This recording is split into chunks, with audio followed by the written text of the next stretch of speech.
Well, okay. Welcome. Good morning and welcome to Sensible Financial Planning's webinar, How Do I Choose the Best CCRC for Me, or is a CCRC right for me? I'm Carrie Fristow, I'll be the moderator. And today, Rick Fine will talk about CCRCs and what you need to know to choose the best one for you. Rick Fine is Principal and Director of Financial Planning at Sensible Financial. He's also a certified financial planner.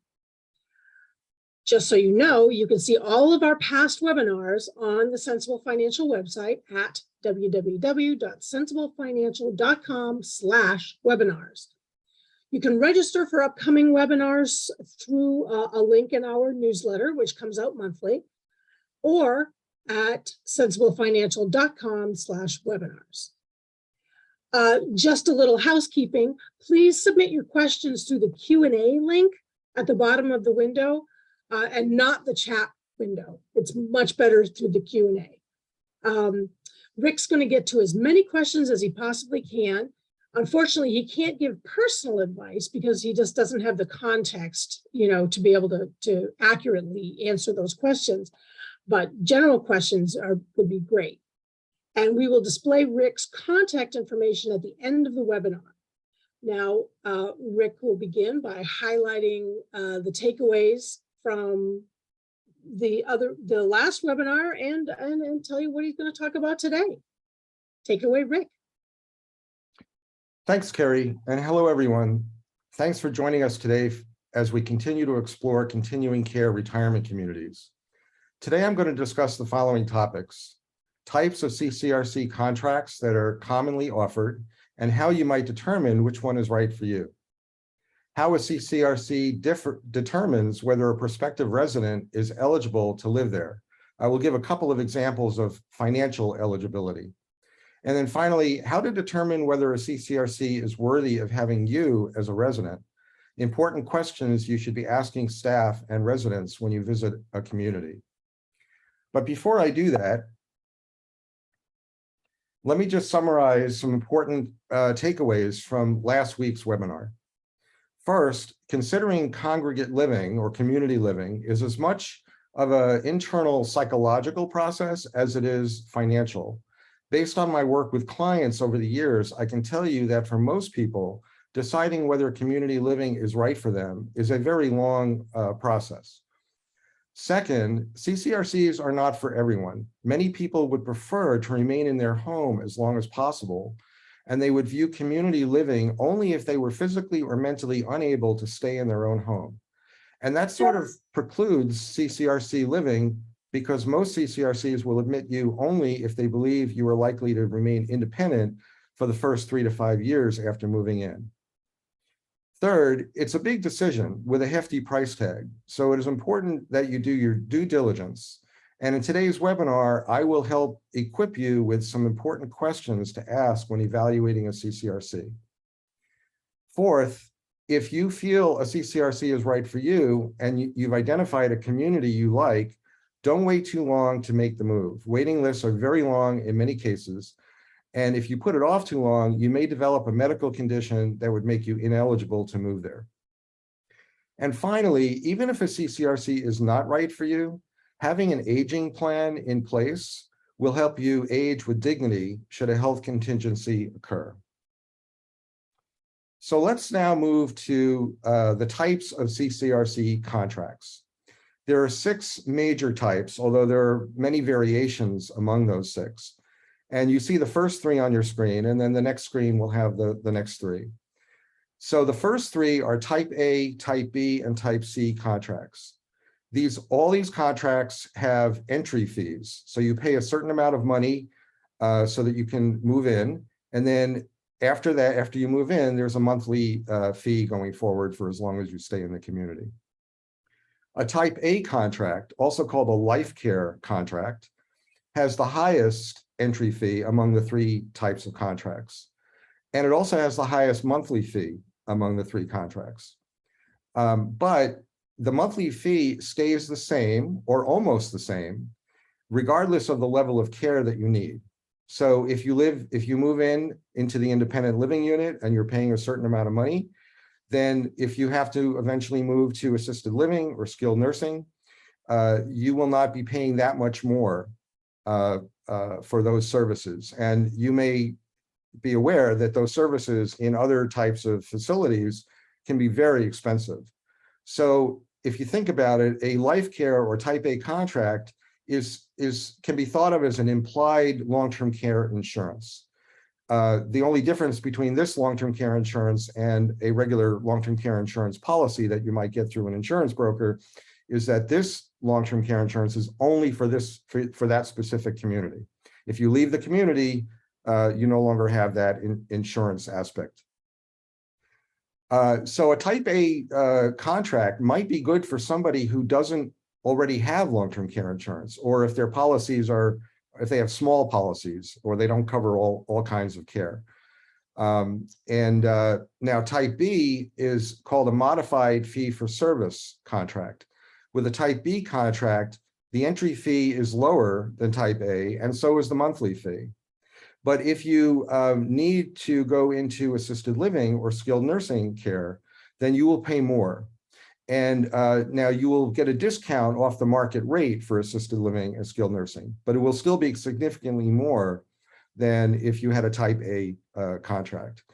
So this kind of a contract might be good for somebody who has a robust long-term care insurance policy, which could kick in when they move to assisted living or skilled nursing. Type C is a fee for service, a full fee for service contract. And the entry fee for that is lower than type A or B, and so is the monthly fee. But if you need assisted living or skilled nursing, then you're going to pay a lot more. You're going to pay market rates. There are no discounts. Again, if you have a long-term care insurance policy, this type of contract might be good for you. So here are the next three types of contracts. One is the rental contract. And with a rental contract, there is no entrance fee. There is a monthly fee for service. And the monthly fees are typically higher than many fee contracts, many like the type A, type B, and type C contracts. And you will pay full market price for assisted living and skilled nursing. And there are no discounts with this contract. And residents who are in the independent living unit in a rental community, who eventually need assisted living or skilled nursing, they do not typically have priority over non-residents. That is, people can come into the community directly to assisted living or skilled nursing without having already lived in the independent living unit. And there's no priority for people who are already living in the independent unit to get into the assisted living and skilled nursing.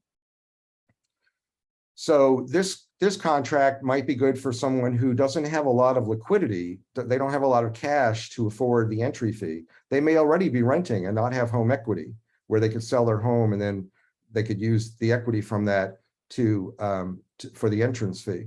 But they might have sufficient income. They might have a good pension, for example. The equity contract, which is, you don't find it as much anymore, is where you actually purchase the apartment. Now, one thing I should have said in the last, for the type A, type B, and type C contracts, is that even though there's an entry fee, you're actually not buying the apartment. You're just buying a right to live there. With the equity contract, you're actually buying the home, the apartment. Or some contracts are set up where you can buy shares in a co-op. They're structured as a co-op. So you're not actually buying the apartment, but you're buying shares of the corporation so that you can live there. A monthly fee is still charged, and long-term care services will often be offered at market rates. And I keep saying market rates. So if you're not familiar with what a market rate for skilled nursing would be, a market rate for skilled nursing could be anywhere from $12,000 to $15,000 a month. So it's very expensive. Then if you sell the home, or if it's a co-op, you sell the shares in the co-op, the money would come back to, you get a refund back to the resident or the resident's estate. Then finally, there's something called CCRC without walls. And this is a very interesting type of contract. It's one of the newer types of contracts, and there are many variations on this contract. And what this is it's actually a hybrid approach to CCRC living. Well, what do I mean by hybrid? So residents will pay an entry fee and they'll pay a monthly fee, but they get to remain in their own home off campus. So there is a campus, there is a CCRC with all the amenities and the services, but the resident, if they buy into this contract, they can actually live in their regular home off campus, but they can take part in all of the CCRC on and off campus activities. But if they need long-term care, then they would receive it in their home. So this is a really good type of contract. If you can find it, it's not as common, as I said. But this is a really good contract for people who really would like to stay in their home, but also have access to the CCRC community and all that it has to offer. The other thing with this contract is that there is something called a care manager, and that is somebody who can assess you to see what kinds of care that you might need and what level of care you might need. And then they would bring that care into the home.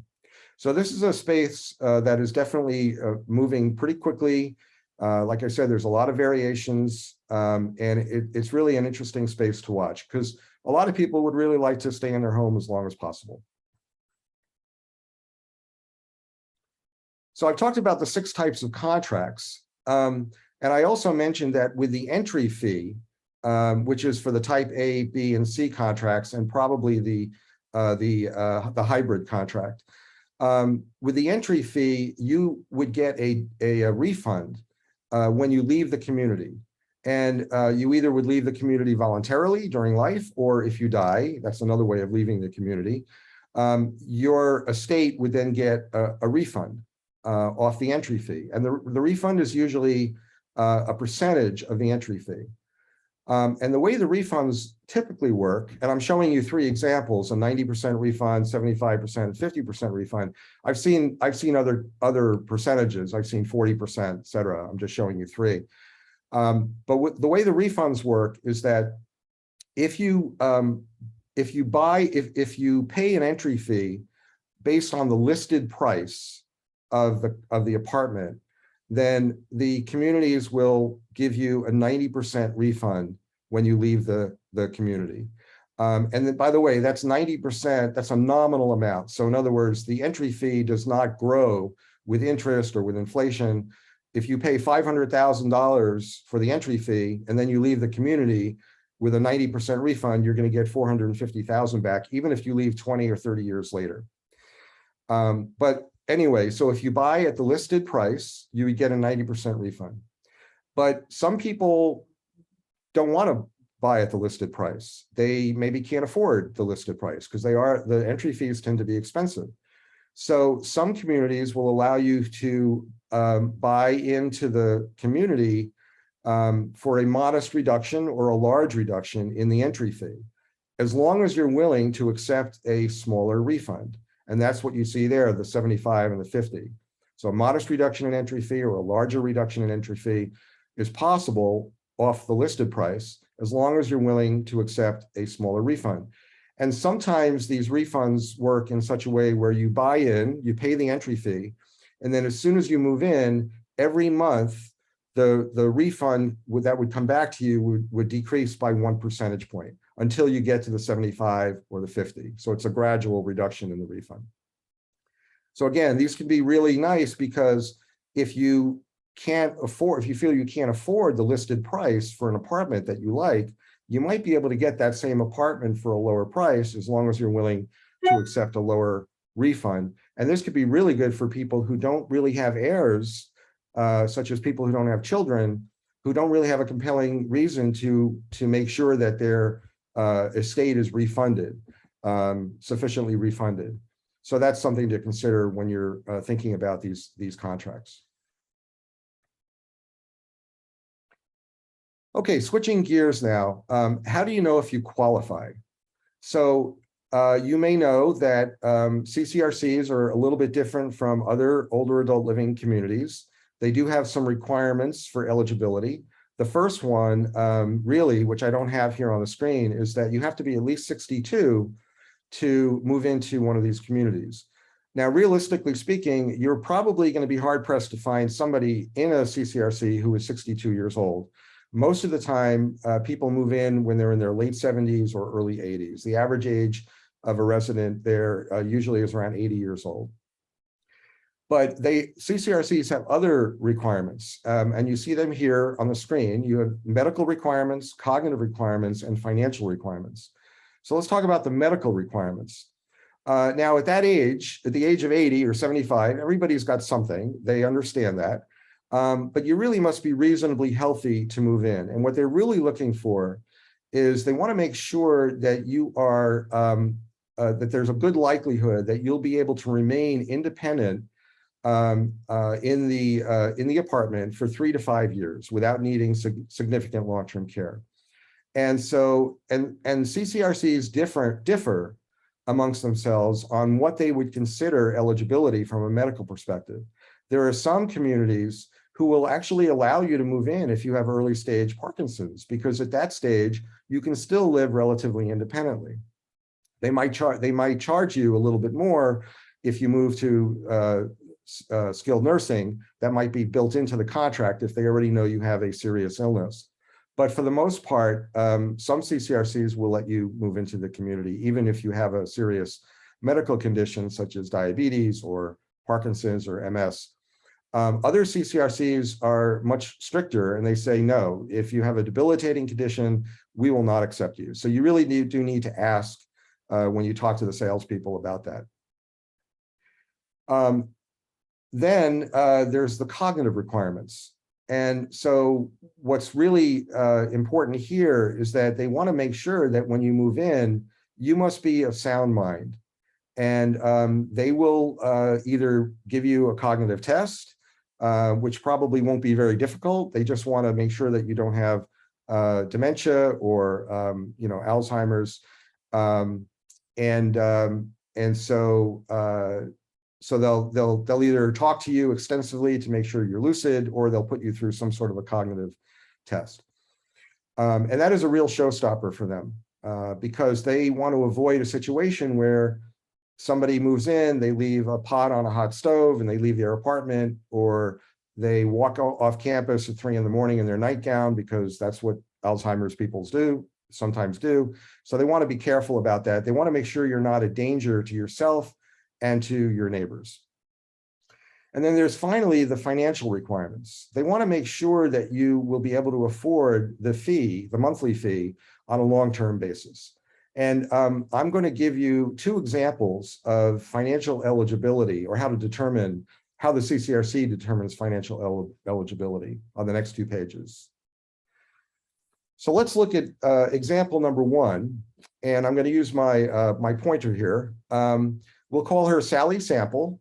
This is an 80-year-old widow. She has identified a CCRC that she really likes in the area where she lives. She wants to stay near her town. And she found a 1-bedroom with den at this community, and the entry fee for the 1-bedroom with den is $700,000. And just to make the example simple, let's just assume it's a standard. She's paying the listed price, and she's going to get a 90% refund when she leaves the community. So it's $700,000 entry fee, and then the monthly service fee is $5,000. And it's a type A contract. Now, what a lot of these communities do is they have what's called a multiple requirement. And the way this requirement works is they want to make sure that you have a multiple of the entry fee in financial assets, or actually it could be financial assets and real estate, because presumably you'd sell your home, so you could use the home equity for that. So this particular community, in this example, has a 2.0 multiple for the entry fee, and what that means is that a prospective resident has to have 2 times the entry fee, or $1.4 million in order to be considered eligible to move in from an assets point of view. And then also this particular community has a 2.0 multiple for the monthly fee, which means that you have to have 2 times the monthly fee in monthly income. And so that would equate to $10,000. So let's take a look at what Sally actually does have. So Sally, looking at her portfolio and her home equity, she has $1.9 million. So she really swamps the 2.0 multiple because she's got a multiple of 2.7, right? But when you look at her monthly income, and I've got the monthly income on the right here, I won't go through it in great detail, but you can see the different types of income she gets each month. And the total income totals to $8,500. And so $8,500 is only 1.7 times the $5,000 a month entry monthly service fee. So she's a little shy of the 2.0 required.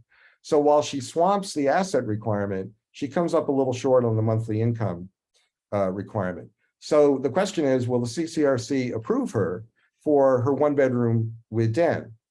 Well, the answer is we don't know because CCRCs keep their underlying economic and financial assumptions close to the vest. They don't tell us, for example, what they assume for inflation rates, rates of return, lifespan, and other parameters. So we don't really know, but I can tell you from previous experience working with clients, if somebody has much more in the way of assets and comes up a little short on the income, there's a good chance, at least a 50% chance, that they will be considered eligible by the CCRC. So we would be cautiously optimistic. And even if she wasn't eligible for a 1-bedroom with den, it's very possible that she'd be eligible for a 1-bedroom without the den. So let's look at example number 2 for financial eligibility. So this is a client couple. We'll call them Claude and Cynthia. Now this is they've identified a different community that they're interested in. And this community has a 1.75 multiple requirement. So they've identified a 2-bedroom that they would be happy in. The entry fee is $900,000. The monthly fee is $7,000, type A again. And so they have to have 1.75 times the entry fee, or $1,575,000 in assets, including home equity. And they have to have 1.75 times the monthly fee in monthly income. Now you can see on the monthly income table here on the right that their total monthly income is $16,800. And one of the reasons it's so big is that Claude has a very nice pension that's paying him $8,000 a month or $96,000 a year, which really boosts their monthly income. And so while they come up a little short on the required assets, they swamp the monthly income requirement because it only says 1.75, they've got 2.4. So again, will they be considered eligible by the CCRC? You know, it's very possible. I would be optimistic about this. And even if they weren't eligible for the 2-bedroom, they would probably be eligible for a 1-bedroom with den. Now, it's important to point out that eligibility for a CCRC is different. It's related, but it's different from affordability. So whether you're eligible for a 2-bedroom and whether you can afford a 2-bedroom, for example, are 2 slightly different things. Eligibility is determined by the CCRC and only the CCRC. They have the last word. The financial advisor can tell you all the things that they want to tell you, but in the end, the CCRC has to determine your eligibility. And by the way, it's more than financial eligibility. It's the medical and the cognitive, as I mentioned. So they really do have the last word. Affordability is a little different. And the reason it's different is because when you apply to a CCRC, they often don't really ask you about your other financial objectives in life, your other life goals. So for example, this couple may also want to travel in the next 10 years while they're still healthy and mobile. And they might want to go around the world and travel to many different countries. And that could be $40,000 or $30,000 a year for travel. The CCRC is not going to ask about it. They're not going to know about that. But they have to, the couple has to have those assets if they want to achieve that financial goal. Another example might be to help a grandchild with college. College is expensive. And the CCRC isn't going to have any idea, and they're probably not going to ask you about that. So when we work with clients at Sensible Financial, we look at the entire scope of the financial goals of the client, not just the goal of moving to a CCRC. And we help them determine what kind of an apartment would be appropriate for them, so that not only would they enjoy living in the apartment, but that they also can fund their other financial goals as well. So that's where, so we can help clients determine affordability, so that when they do apply for an apartment, they're applying for an apartment that we know that's affordable, and they're more likely to be considered eligible from a financial perspective.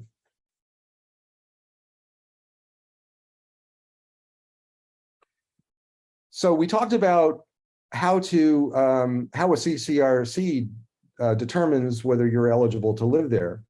But we also, it's really a two-way street.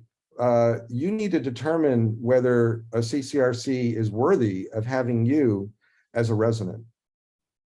So I've come up with several really important questions that you should be asking the CCRC staff. Usually you would talk to a salesperson. And again, you want to get a brochure, you want to take a tour of the community, you want to talk to a salesperson, and you want to talk to residents. So here are some questions that you can arm yourself with when you're talking to a salesperson. The first one is, how have the monthly fees changed each year over the past 5 years? And also a corollary to that is there a cap on how much the fees can change each year? So notice I didn't say, what is the average fee increase each year? Because averages are deceiving. You want to see what it's been over the last 5 years each year, because if it's all over the place in terms of fee increase, then that could be an indication that the CCRC is really not managing its operations very well. And the other thing you want to find out is there a cap? You might be surprised to know that a lot of CCRCs do not have any cap on how much they can increase fees. And during inflationary times like these, it could be a concern. So you do want to ask that question. By the way, the average monthly fee across the country has been about, the average monthly fee increase, I should say, each year has been about 3 to 5%. But it can also fluctuate wildly. The second question is, what happens if I exhaust my financial resources prematurely and have trouble paying the fees? So this is something that doesn't happen a lot, but it can happen. The communities will make every effort to make sure that you're financially eligible, because they will run the numbers. But even if they do determine eligibility and you do move in, and eventually, for whatever reason, no fault of your own, you run out of money, then you want to know what are the provisions that the CCRC has in place so that you don't get evicted when you're 95 years old. And a lot of CCRCs will have two things that they can offer clients if this does happen. One is a benevolence fund, and this is a fund that private investors will put money into that can be used if a resident gets into financial trouble through no fault of their own. And the other thing they can do, probably more commonly, is they can pull from the entry fee that you paid them and use some of that money toward paying the monthly fee. Of course, you get less of a refund when you leave the community, or your estate would. So you want to ask a community what they have in place. Now, some will actually put it into the contract that that you can ask for that, for them to pull from your entry fee. And some will not even put it into the contract. So you want to, it's always better if it's in the contract. But even if it's stated in the contract that they have a benevolence fund or that they can use the entry fee, that doesn't mean that it's a guarantee. If they feel that you have squandered your money, through, going to the casino or giving a lot of gifts to relatives, they may actually not implement that provision. So it's only for people who lost money or who ran out of money through no fault of their own. The third question to ask is, what is the process for deciding to move me to the next level of care, and who makes that decision? So going from assisted living to skilled nursing, it's a fairly bright line there. There are clinical criteria that make it a pretty easy decision. The place where it gets a little murky is going from your independent living unit, your apartment, to assisted living. And you want to know what is the process for deciding that you really need to be in the assisted living wing of the community? Does your doctor make the decision? Is your family brought into the discussion? Do they have a say? The director, the health director, how are they the only person who can make that decision? So you really want to know what the process is. And then fourth, how long will it take for me or my estate to receive the entry fee refund once I am no longer living at the community? A lot of communities will say, well, we'll give you the refund when you leave the community, but only if we resell your apartment. So that could be a problem if they're having trouble, getting residents. So you want to know what the process is, and is there a time limit, such as, no matter what, we'll give you your refund in 90 days, even if we haven't taken on a new resident for that apartment. A few more questions to ask. Are your assisted living, and I'm abbreviating here, AL is assisted living, SN is skilled nursing. Are your assisted living and skilled nursing facilities licensed by the state? A little nuance here that's important to distinguish is there's a difference between licensing and regulation and being regulated. When you hear that a CCRC is being regulated by the state, that's more of a financial regulation. The state wants to make sure they meet certain financial requirements. And only 38 states have financial regulations for CCRCs. And even those 38, the financial regulations they differ in terms of how stringent they are. So being financially regulated by a state doesn't really tell you very much. But licensing is more about the requirements for how the assisted living facility and the skilled nursing facility are run, and what kind of safeguards they have in place, and what kind of standards they have to live up to in order to get licensed by the state that they're in. You probably want the skilled nursing facility to be licensed by the state, because skilled nursing is it takes a lot of skill. It's a very specific set of skills, and there is some healthcare going on there, and a lot of nursing procedures and processes that it's very important that they adhere to some guidelines. For the assisted living facility, it's not as clear cut. In fact, if you talk to a lot of communities, they will say that they have chosen not to be licensed in their assisted living facility, for the very reason that if you're licensed, there are some things that the state will not allow you to do. And of course, it's state by state. But I know in the state of Massachusetts, a lot of CCRCs are not actually state licensed in their assisted living facility, because if they were, they wouldn't be able to provide certain offerings to the residents who live there. And that was a choice that they made. So you do want to ask about that, but just because they're not licensed by the state in the assisted living facility doesn't necessarily mean that it's not a good quality facility. So just that's something to keep in mind. The next question is, has a detailed actuarial analysis been performed on your community by an independent certified actuary? And if so, what were the findings? So communities should be hiring an actuary to evaluate the community on a number of criteria. And that's important because the actuary can actually help the community determine how to price its services, what kind of a tax deduction residents can get. And residents do often get a tax deduction on some of the monthly fee and some of the entry fee, because some of that can be considered healthcare. And if you're itemizing deductions, it would be helpful to be able to deduct that.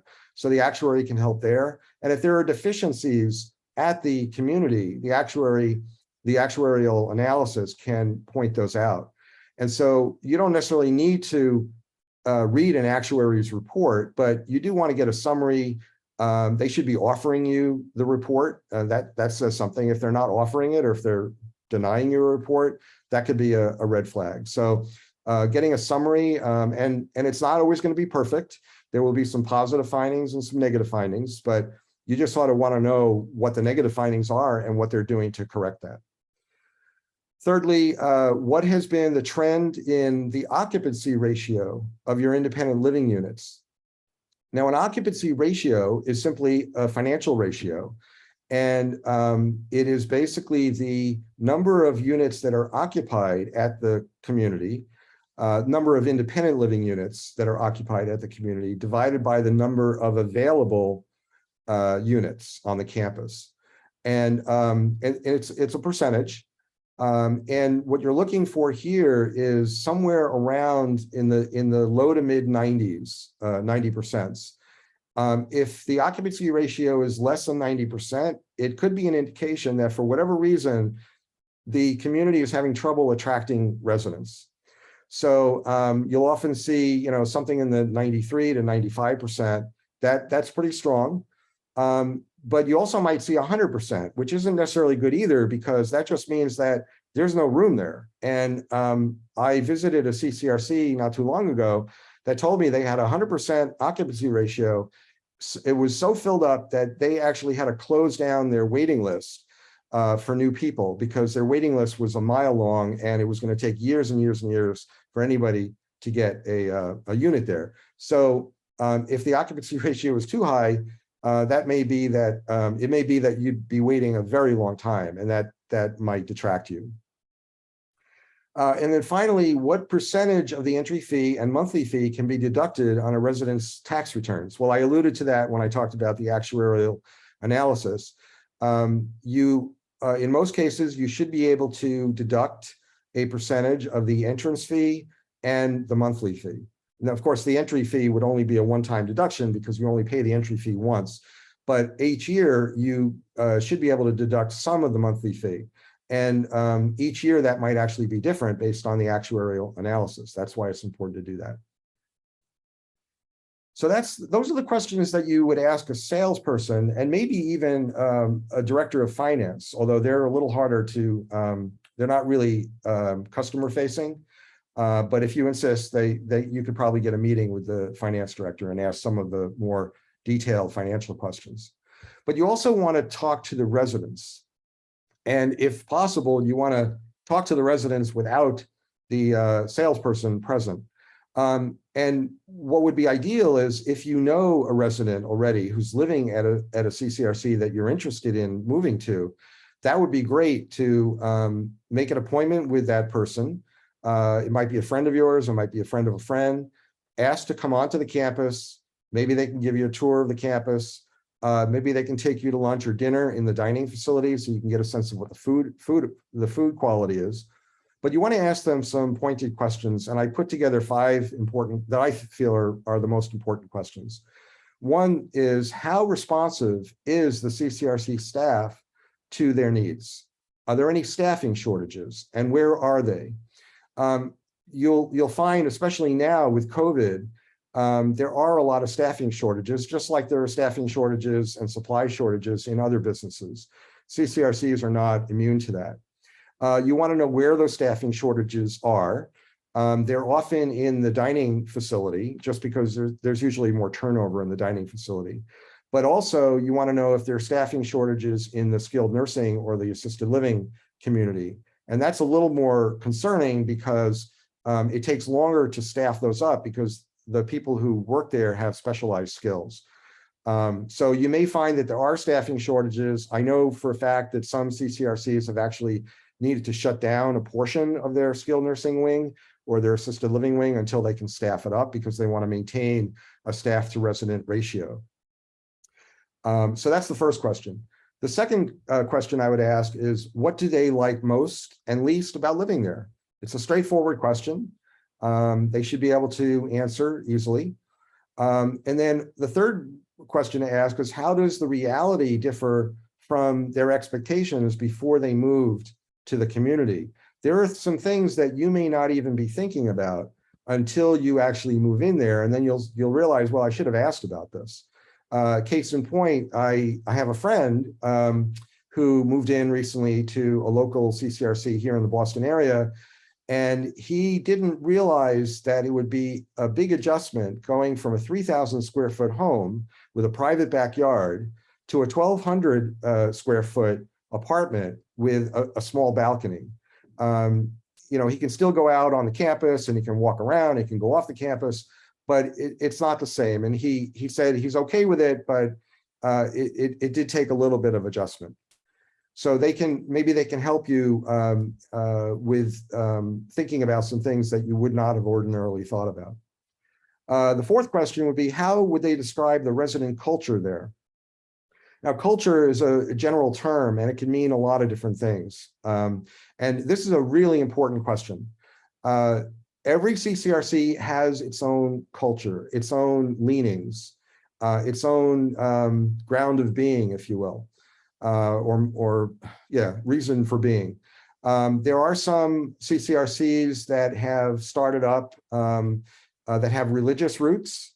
So you want to find out about that. If most of the people living there are of one religion and you are of another religion, well, you know, you'll have to determine whether that's something that you are okay with if you move there. But it's not just religion. It could be political leanings. Are most of the people there more liberal, more conservative? Do they lean Democratic? Do they lean Republican? That's something that would be important, I think, to most people, especially in this day and age, where things tend to be polarized. And then also, how do they view learning? There are a lot of communities that put a big emphasis on continuous learning because they believe they believe rightly so that keeps the mind active and the body healthy. But some CCRCs will go to the extreme, and they'll have actual requirements for continuous learning.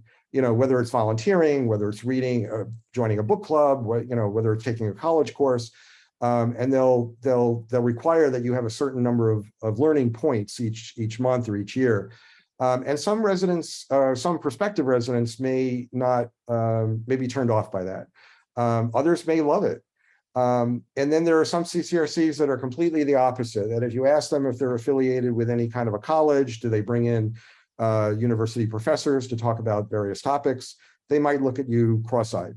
And then there are communities that are somewhere in between. So it's important to understand what the culture is there, so that you can make sure that it jives with how you are.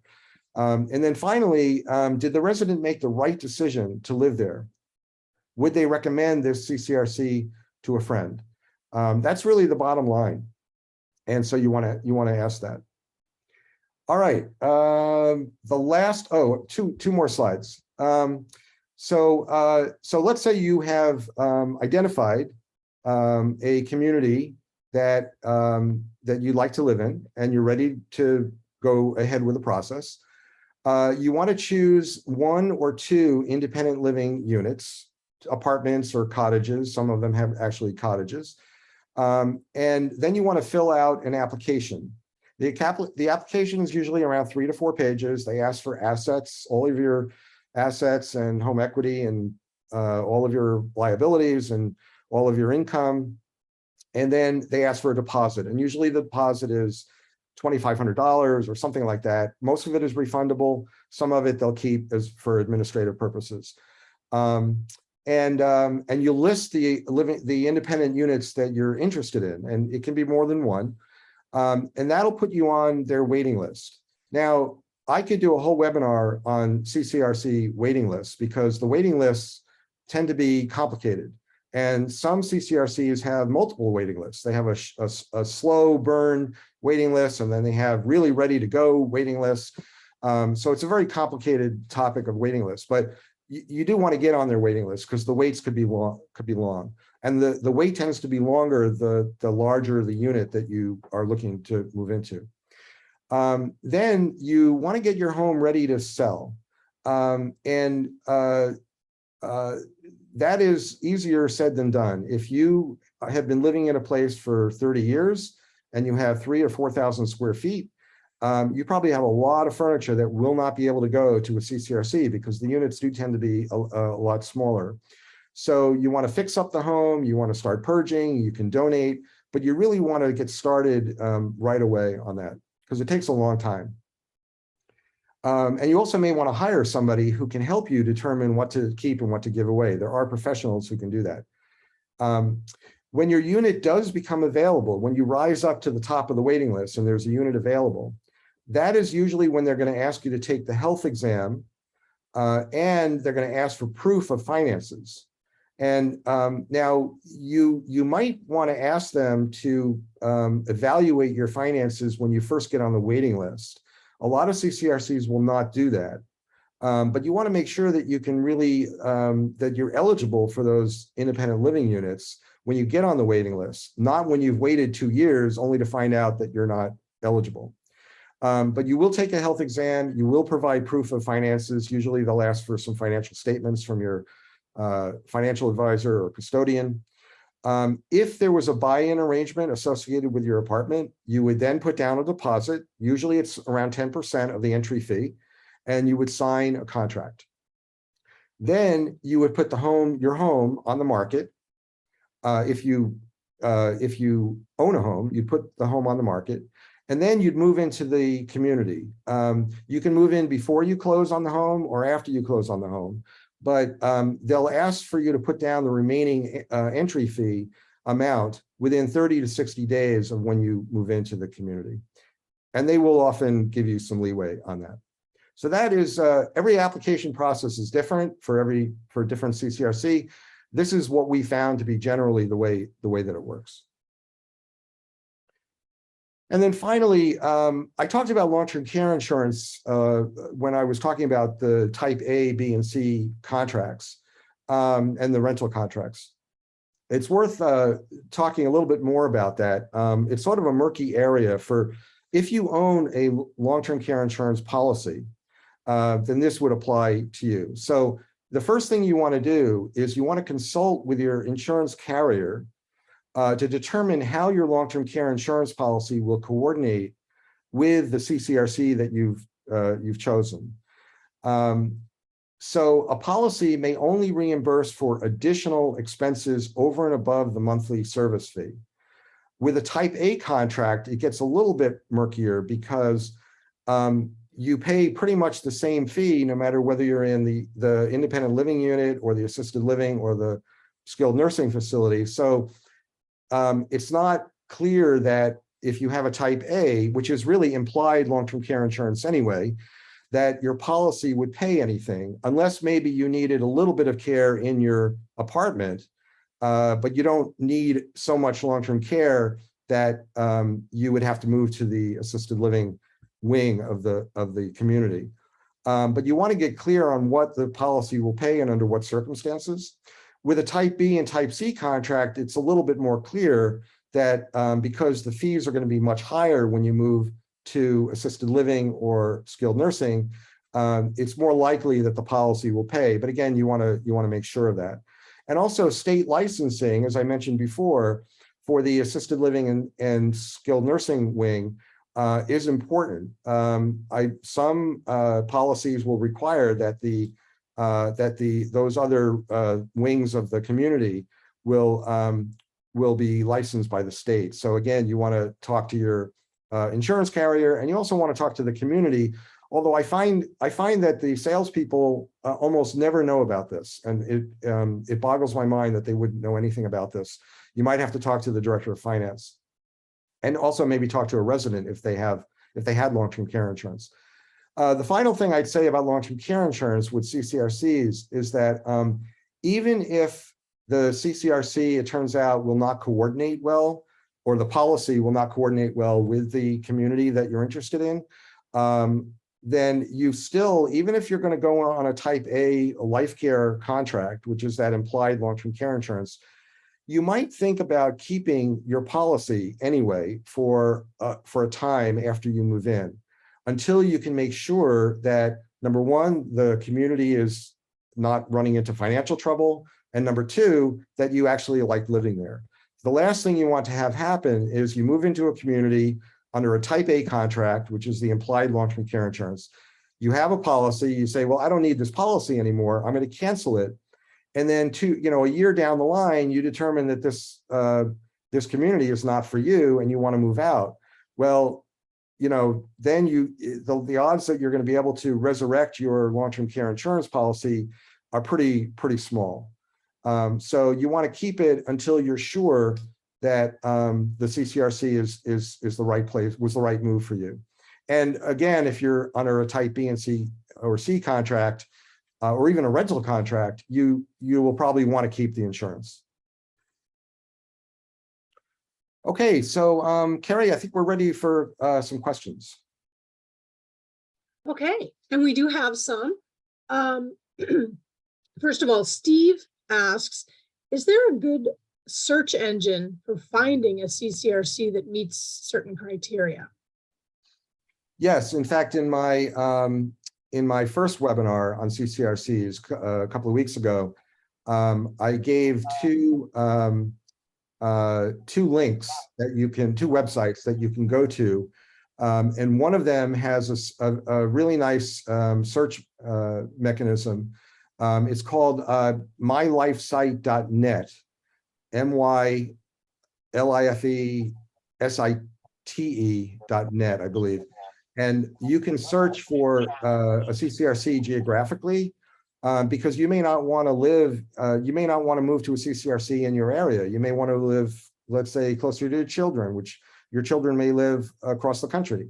And you might want to move to that area of the country and find a community there. So this tool is very nice for putting in a zip code or a city or a town. And then they will give you a list of CCRCs, and they have other search criteria as well. Great. Here's someone, Will asked a question that I believe you answered. How do you handle if you run out of money? And you did answer that already, so that was great. Right. Lynn asks, what percentage of the monthly fee would typically be deductible in your taxes? I would say, I don't know the exact percentage, but it would be probably a fairly small percentage. And it may differ actually each year. And you would get a letter each year from the community saying what your tax deduction would be. Okay, and Terry asked a question which you answered in your long-term care slide, so that's terrific. Let's see. Sarah Lynn asks, okay, how do you find out about your CCRC eligibility if it's a couple where one is able and one has a debilitating condition? Well, that's right. That's a good question, actually. So every CCRC is different. Let me start with that. There are some communities that will allow you to move, allow the well spouse, the spouse without the condition, to move into the regular apartment, and then the spouse with the condition, whether it's debilitating illness or what have you, to move right into the assisted living wing of the community. Not every community will do that, but some will. The issue there is that if it is not a type A contract, you will have to pay 2 full sets of monthly fees. And that could get very expensive. And I'm not sure how they would do it with a type A contract. They may actually charge you a little more anyway. And they always do charge a little more for a second person, let me say that. but with the B and the C contracts, it could get very expensive, especially if you don't have long-term care insurance. So you do need to find out if they'll let you do it, and also what the fees would be. And just sort of a corollary to that, and I said before about the running out of money, and what the CCRC will do if you run out of money. That may be an example where you moved into a type B contract, and it turns out that your spouse needs to move into the assisted living wing, but you're not ready for that, and you may have to pay two separate fees, and that could get really expensive. And if you don't have long-term care insurance, that could really deplete finances as well. So that's another reason why you really want to ask about the whether what provisions they have should somebody run out of money. Okay. And then Rick asks, does the CCRC contract explicitly state the type of contract it is? Does it say type A, type B, type C, or do you have to deduce that from the language in the contract? Unfortunately, you do have to deduce it from the contract. I haven't looked at all, a lot of the contracts myself, but when you look at the websites, they don't usually say A, B, or C. They will say life care. So if you see that they're emphasizing life care, it's a good bet that they do offer the type A. Not all communities will offer all 6 types of contracts, and most communities will only offer 1 or 2, and then some variations on those. But you do need to get clear on what you get and what you don't get, and especially when it comes to the fees and what happens when a couple is split up, where they have they're living in 2 different parts of the community, and then you can probably deduce from there whether it's the A, B, or C. A, B, or C. I don't know where that originated, but if you talk to a salesperson, they'll probably talk about life care or some other modified fee for service. Those would be because they're more marketing friendly, or more friendly to the ear than type A, B, and C. But you may need to deduce the type of contract. Well, okay, that's all the questions we have today. Okay. So maybe I'll just summarize the webinar, and then we'll go from there. Okay, so here are some 5 takeaways from today's webinar. So the first one is the right contract type for you will depend on many factors, including your age at move-in, your family health history, whether a family member such as a grandparent or parent has needed long-term care, assisted living, or skilled nursing in the past, your level of wealth, what you can afford, and whether you have long-term care insurance. Second, CCRC eligibility and affordability are different but related things, and both are important to determine. Third, ask good questions of both staff and residents. You want to really kick the tires on these communities. If you have long-term care insurance, be certain you understand if and how it can be used at your CCRC of choice, and with the specific contract you're interested in. And then finally, and I said this in the previous webinar, but it's so important that I felt I wanted to emphasize it here. If you feel that a CCRC is right for you, and again, it's not right for everyone, but if you feel that it's the right next move for you, don't wait too long to make the move, to get on a waiting list, to talk to the people at the communities you're interested in. Because what I find from working with clients is that they really take a long time to figure this out. Sometimes they procrastinate, and the risk is that if you wait too long, you might develop a debilitating illness, because remember, the waiting lists are long. And so between the time you get on the waiting list and the time your apartment comes available, you may develop something that would make you ineligible for the CCRC. So I would make the move when you're relatively healthy. And I think that's important to emphasize here. All right, Carrie, I think that's back to you. Well, thanks very much for coming to today's webinar. And I think we all learned a lot today from Rick.